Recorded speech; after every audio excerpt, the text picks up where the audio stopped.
qu'est-ce que l'Ayurveda?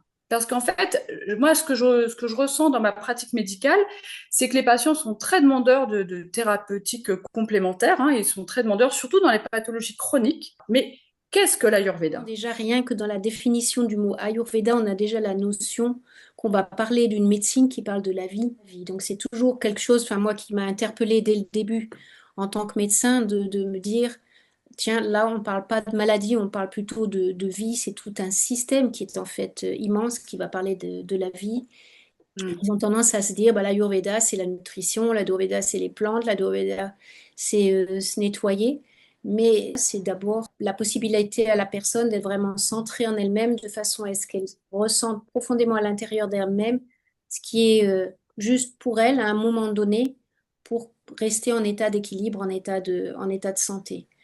Un point fort de l'Ayurveda Maharishi, c'est ça, c'est développer l'autoréférence, c'est-à-dire la capacité à ressentir par soi-même exactement ce qui est bon pour soi.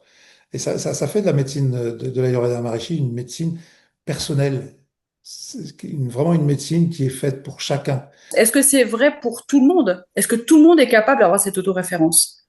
C'est justement ce qu'on appelle le premier remède de l'Ayurveda Maharishi. C'est le développement l'éveil de la conscience, le développement de la conscience.